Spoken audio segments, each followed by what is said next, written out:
The sun was just beginning to climb over the skyline, casting long golden beams across the glass towers of Meridian City.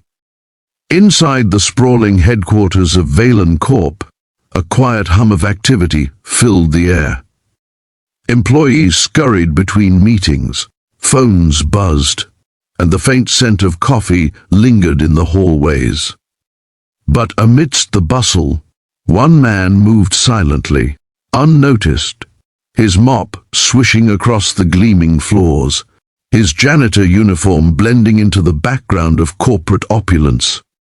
His name was Marcus Hale, a single dad who had long accepted that the world rarely saw men like him, men who worked tirelessly in the shadows, who cleaned up after everyone else's chaos, and whose struggles never made the headlines. Today, however, would be different. Today, Marcus would change everything, though he didn't know it yet. Marcus's mornings were a delicate routine. He woke before dawn in his modest apartment to make breakfast for his 10-year-old daughter, Tessa, who was still curled up in bed, dreaming of superheroes and far-off adventures. After a quick breakfast of scrambled eggs and toast, he kissed her forehead, reminding her to stay safe and eat her lunch properly. Then, with a weary sigh and a silent prayer that his health would hold out, he caught the bus downtown. Life hadn't been easy since Tessa's mother left, and every day was a battle against exhaustion, financial strain, and self-doubt. But Marcus had pride in his work, dignity in his routine, and an unwavering love for his daughter that kept him going when nothing else did. On this particular morning, the office seemed brighter, almost deceptively calm. The CEO of Valen Corp, Veronica Ashford, was expected to arrive for a crucial board meeting. Veronica, a woman in her late 30s, was known for her sharp mind, ruthless business tactics, and impeccable style. She commanded respect wherever she went, but she rarely noticed anyone outside her immediate circle.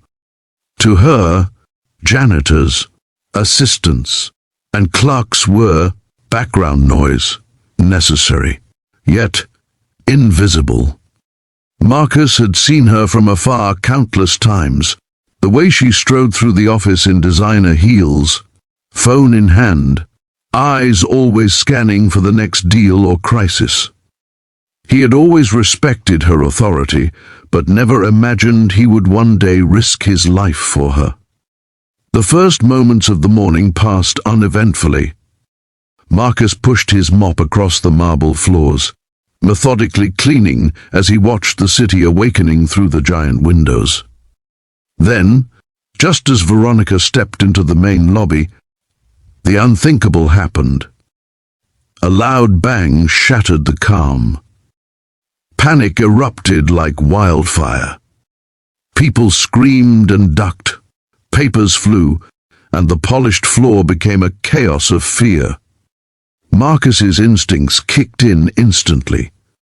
He saw the gunman aiming at Veronica, his face twisted with rage, the weapon glinting under the harsh fluorescent lights.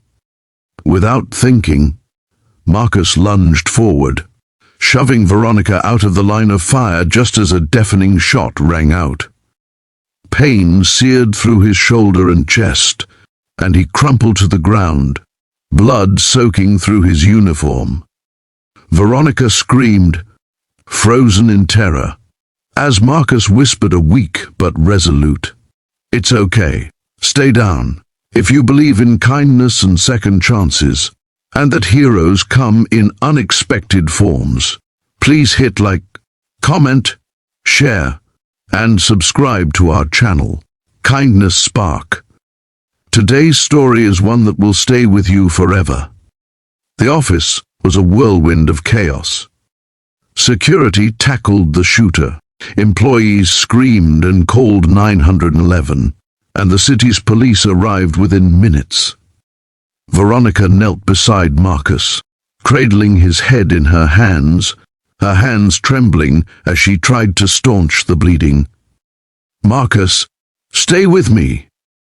Please, stay with me," she cried, her voice cracking. Marcus, barely conscious, could see the fear and genuine concern etched into her face. The irony wasn't lost on him.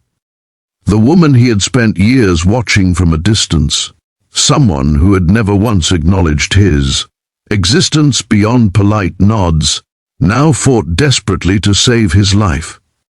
The ambulance ride was a blur.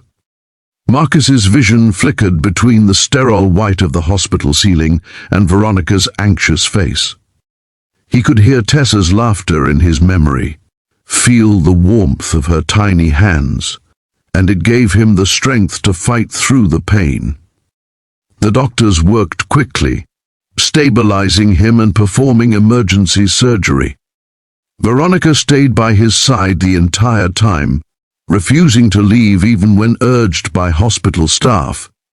The news spread rapidly, and, within hours, the story of the janitor who had saved the CEO's life was on every local channel and trending online.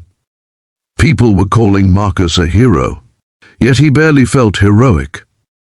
He had done what anyone would do to protect a life. Still, for the first time in his life,